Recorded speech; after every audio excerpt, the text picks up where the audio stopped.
Hello ಎಲ್ರಿಗೂ ನಮಸ್ತೆ. Lakshmi's life style and ರೆಸಿಪೀಸ್ಗೆ ಸ್ವಾಗತ.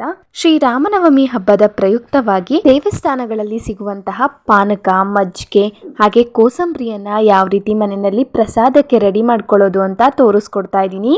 ನಮ್ಮ ಹಿರೀಕರು ಮಾಡ್ಕೊಂಬಂದಿರುವಂತಹ ಆಚರಣೆಗಳು ಬರೀ ಆಚರಣೆಗಳಷ್ಟೇ ಅಲ್ಲದೆ ಆರೋಗ್ಯದ ಮಾರ್ಗ ಅಂತಲೂ ಹೇಳ್ಬೋದು.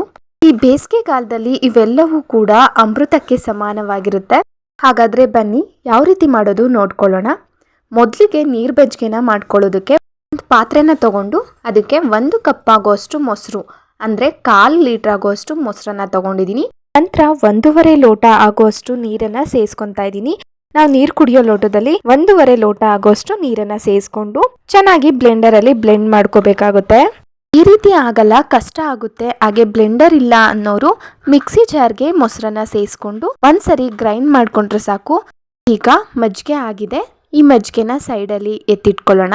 ನಂತರ ಮಜ್ಜಿಗೆಗೆ ಮಸಾಲೆಯನ್ನು ರೆಡಿ ಮಾಡ್ಕೊಳ್ಳೋದಕ್ಕೆ ಒಂದು ಮಿಕ್ಸಿ ಜಾರ್ನ ತೊಗೊತಾ ಇದ್ದೀನಿ.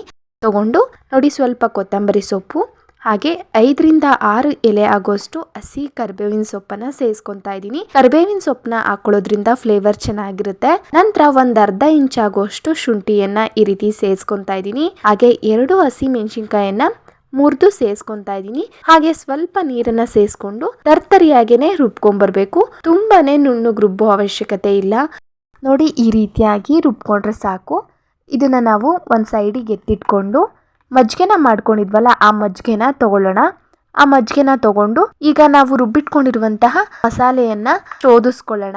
ನೋಡಿ, ಈ ರೀತಿ ಶೋಧಿಸ್ಕೊಂಡು ಗಷ್ಟ ಏನಿರುತ್ತೆ ಅದನ್ನ ಈ ರೀತಿಯಾಗಿ ಸ್ಪೂನ್ ಸಹಾಯದಿಂದ ಮಿಕ್ಸ್ ಮಾಡ್ತಾ ರಸನೆಲ್ಲ ತೆಕ್ಕೊಳ್ಳೋಣ. ಜೊತೆಗೆ ರುಚಿಗೆ ತಕ್ಕಷ್ಟು ಉಪ್ಪನ್ನ ಸೇರಿಸ್ಕೊಂಡು ಚೆನ್ನಾಗಿ ಮಿಕ್ಸ್ ಮಾಡ್ಕೊತ ಮಾಡಿರುವಂತಹ ಕೊತ್ತಂಬರಿ ಸೊಪ್ಪನ್ನ ಸೇರಿಸ್ಕೊಂಡ್ರೆ ರುಚಿಯಾದಂತಹ ಮಸಾಲ ಮಜ್ಜಿಗೆ, ನೀರು ಮಜ್ಜಿಗೆ ರೆಡಿ ಆಗಿಬಿಡುತ್ತೆ. ಇದನ್ನ ಎಷ್ಟು ತೆಳುವಾಗಿ ಬೇಕೋ ಅಷ್ಟು ತೆಳುವಾಗಿ ಮಾಡ್ಕೊಳ್ಳಿ, ತುಂಬಾನೇ ರುಚಿಯಾಗಿರುತ್ತೆ. ಇದನ್ನ ಸೈಡಿಗೆ ಎತ್ತಿಟ್ಕೊಂಡು ಕೋಸಂಬರಿಯನ್ನ ರೆಡಿ ಮಾಡ್ಕೊಳ್ಳೋಣ. ಕೋಸಂಬರಿಯನ್ನ ಮಾಡ್ಕೊಳ್ಳೋದಕ್ಕೆ ಒಂದು ಪಾತ್ರೆನ ತಗೊಂಡು ಒಂದು 100 ಗ್ರಾಮ್ ಆಗುವಷ್ಟು ಹೆಸರು ಬೇಳೆನ 1-2 ಅವರ್ ಮುಂಚೆ ನೆನೆಸಿಟ್ಟಿದ್ದೆ. ಬೇಳೆಯಿಂದ ನೀರನ್ನ ಶೋಧಿಸಿ ಬೇಳೆನ ಮಾತ್ರ ಸೇರಿಸ್ಕೊತಾ ಇದ್ದೀನಿ. 1 ಮೀಡಿಯಂ ಗಾತ್ರದ ಸೌತೆಕಾಯನ್ನ ಈ ರೀತಿಯಾಗಿ ಸಣ್ಣದಾಗಿ ಹೆಚ್ಚಿಟ್ಕೊಂಡಿದ್ದೆ, ಅದನ್ನು ಕೂಡ ಸೇರಿಸ್ಕೊಂಡು 1 ಮೀಡಿಯಂ ಸೈಜ್ ಕ್ಯಾರೆಟ್ನ ಈ ರೀತಿಯಾಗಿ ತುರ್ಕೊಂಡು ಸೇರಿಸ್ಕೊತಾ ಇದ್ದೀನಿ. ಹಾಗೆ 3ರಿಂದ 4 ಟೇಬಲ್ ಸ್ಪೂನ್ ಆಗುವಷ್ಟು ಕಾಯಿ ತುರಿ, ಹಾಗೆ 1 ಹಸಿಮೆಣಸಿನ್ಕಾಯನ್ನ ಈ ರೀತಿ ಸಣ್ಣದಾಗಿ ಹಚ್ಚಿಟ್ಕೊಂಡು ಸೇರಿಸ್ಕೊಂಡಿದ್ದೀನಿ. ಹಾಗೆ ಸ್ವಲ್ಪ ಕೊತ್ತಂಬರಿ ಸೊಪ್ಪನ್ನು ಕೂಡ ಹಚ್ಚಿ ಸೇರಿಸ್ಕೊಂಡಿದ್ದೀನಿ. ಹಾಗೆ ಇದಂತೂ ಮೇನ್ ಇಂಗ್ರೀಡಿಯೆಂಟ್ ಅಂತ ಹೇಳ್ಬೋದು, ಕಾಳು ಮೆಣಸಿನ ಪುಡಿ. ಪೆಪ್ಪರ್ ಪುಡಿನ ಸೇರಿಸ್ಕೊಳ್ಳೋದ್ರಿಂದ ಕೋಸಂಬರಿ ಇನ್ನಷ್ಟು ರುಚಿಯಾಗಿರುತ್ತೆ. ನಂತರ ರುಚಿಗೆ ತಕ್ಕಷ್ಟು ಉಪ್ಪನ್ನ ಸೇರಿಸ್ಕೊಂಡು 1 ನಿಂಬೆ ಹಣ್ಣಿನಲ್ಲಿ 1/4 ಭಾಗ ಆಗುವಷ್ಟು ನಿಂಬೆಹಣ್ಣನ್ನ ಸೇರಿಸ್ಕೊತಾ ಇದ್ದೀನಿ.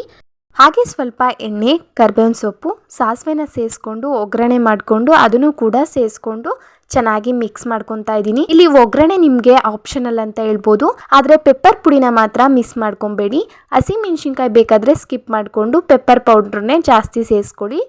ಇದನ್ನೆಲ್ಲ ಚೆನ್ನಾಗಿ ಮಿಕ್ಸ್ ಮಾಡಿಕೊಂಡ್ರೆ ಕೋಸಂಬರಿ ರೆಡಿ ಆಗಿಬಿಡ್ತು. ಇದನ್ನ ಪಕ್ಕದಲ್ಲಿ ಇಟ್ಕೊಂಡು ಪಾನಕನ ರೆಡಿ ಮಾಡ್ಕೊಳ್ಳೋದಕ್ಕೆ ಒಂದು ಪಾತ್ರೆನ ತಗೊಂಡು 4ರಿಂದ 5 ಟೇಬಲ್ ಸ್ಪೂನ್ ಆಗುವಷ್ಟು ಬೆಲ್ಲದ ತುರಿನ ಸೇರಿಸ್ಕೊಂಡು 1 ಲೋಟ ನೀರನ್ನು ಸೇರಿಸ್ಕೊತಾ ಇದ್ದೀನಿ. ಸೇರಿಸ್ಕೊಂಡು ಬೆಲ್ಲನ ಚೆನ್ನಾಗಿ ಕರಗಿಸ್ಕೊಳ್ಳೋದಕ್ಕೋಸ್ಕರ 1 ಸ್ಪೂನ್ ಸಹಾಯದಿಂದ ಒಂದ್ಸರಿ ಮಿಕ್ಸ್ ಮಾಡಿಕೊಂಡು ಕರ್ಗೋದಕ್ಕೆ ಬಿಟ್ಬಿಡೋಣ.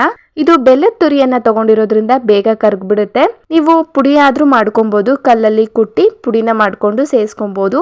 ನಂತರ ಈ ಬೆಲ್ಲ ಕರ್ಗೋವರೆಗೂ ಬೆಲ್ಲದ ನೀರನ್ನ ಸೈಡಲ್ಲಿ ಎತ್ತಿಟ್ಕೊಂಡು ಈಗ ಕರ್ಬೂಜವನ್ನ ತೋರಿಸ್ತಾ ಇದೀನಿ. ನೋಡಿ, ಈ ರೀತಿಯಾಗಿ ಹಣ್ಣಾಗಿರುವಂತಹ ಕರ್ಬೂಜವನ್ನ ತಗೊಳ್ಳಿ, ತುಂಬಾನೇ ರುಚಿಯಾಗಿ ಬರುತ್ತೆ. ಕರ್ಬೂಜ ಎಷ್ಟು ಹಣ್ಣಾಗಿರುತ್ತೋ ಅಷ್ಟು ರುಚಿಯಾಗಿರುತ್ತೆ. ಆದಷ್ಟು ಕಾಯನ್ನ ತಗೋಬೇಡಿ, ಕರ್ಬೂಜದಲ್ಲಿರುವಂತಹ ಬೀಜಗಳನ್ನೆಲ್ಲ ತೆಗೆದು ಈ ರೀತಿಯಾಗಿ ಹಣ್ಣನ್ನ ಕಟ್ ಮಾಡಿ ಒಂದು ಮಿಕ್ಸಿ ಜಾರ್ಗೆ ಸೇರಿಸ್ಕೊಂಡಿದ್ದೀನಿ. ಹಾಗೆ 4ರಿಂದ 5 ಪುದೀನ ಎಲೆಗಳನ್ನ ಈ ರೀತಿಯಾಗಿ ಸೇರಿಸ್ಕೊತಾ ಇದ್ದೀನಿ. ಪುದೀನ ಎಲೆಗಳನ್ನ ಸೇರಿಸ್ಕೊಳ್ಳೋದ್ರಿಂದ ಫ್ಲೇವರ್ ಚೆನ್ನಾಗಿರುತ್ತೆ. ಈಗ ಇದನ್ನ ನೋಡಿ, ಈ ರೀತಿಯಾಗಿ ಮಿಕ್ಸಿ ಮಾಡಿಕೊಂಡು ಬಂದರೆ ಸಾಕು.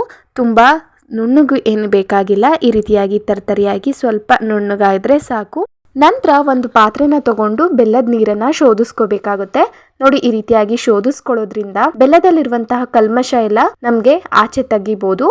ನೋಡಿ ಎಷ್ಟು ಕಲ್ಮಶ ಬಂದಿದೆ ಅಂತ. ಬೆಲ್ಲದಿಂದ ಯಾವುದೇ ಪದಾರ್ಥ ಮಾಡಬೇಕಾದ್ರೂ ಈ ರೀತಿಯಾಗಿ ಶೋಧಿಸ್ಕೊಂಡು ಮಾಡ್ಕೊಳ್ಳೋದು ಉತ್ತಮ.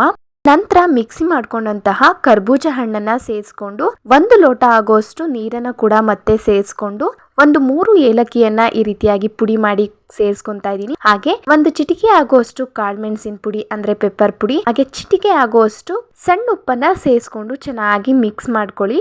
ಪೆಪ್ಪರ್ ಪುಡಿ ಮತ್ತೆ ಸಣ್ಣ ಉಪ್ಪನ್ನ ಸೇರಿಸ್ಕೊಳ್ಳೋದ್ರಿಂದ ರುಚಿ ಇನ್ನಷ್ಟು ಚೆನ್ನಾಗಿರುತ್ತೆ. ಜೊತೆಗೆ ಅರ್ಧ ನಿಂಬೆಹಣ್ಣಿನ ರಸವನ್ನ ಸೇರಿಸ್ಕೊಂಡು ಚೆನ್ನಾಗಿ ಮಿಕ್ಸ್ ಮಾಡ್ಕೊಂಡ್ರೆ ಪಾನಕ ರೆಡಿ ಆಗ್ಬಿಡುತ್ತೆ. ತುಂಬಾನೇ ಈಸಿ ರೆಸಿಪಿಗಳು ಇವೆಲ್ಲ. ಈ 3 ರೆಸಿಪಿಗಳು ಕೂಡ ಆರೋಗ್ಯಕ್ಕೆ ಬೇಸಿಗೆ ಕಾಲದಲ್ಲಿ ತುಂಬಾನೇ ಒಳ್ಳೆಯದು. ಅದಕ್ಕೋಸ್ಕರನೇ ನಮ್ಮ ಹಿರೀಕರು ಈ ರೀತಿಯಾದಂತಹ ಆಚರಣೆಗಳನ್ನ ತಂದಿದ್ದಾರೆ ಅಂತ ಹೇಳ್ಬೋದು. ಇನ್ನಷ್ಟು ಹಲವಾರು ರೀತಿಯ ರೆಸಿಪೀಸ್ಗೋಸ್ಕರ ನನ್ನ ಚಾನಲ್ನ ಇವಾಗಲೇ ಸಬ್ಸ್ಕ್ರೈಬ್ ಮಾಡಿಕೊಂಡು ಪಕ್ಕದಲ್ಲಿರುವಂತಹ ಬೆಲ್ ಐಕಾನ್ ಅನ್ನು ಕ್ಲಿಕ್ ಮಾಡಿ. ಜೊತೆಗೆ ರೆಸಿಪಿ ಇಷ್ಟ ಆದರೆ ಲೈಕ್ ಮಾಡಿ, ಶೇರ್ ಮಾಡಿ, ಕಮೆಂಟ್ ಮಾಡಿ. Thank you.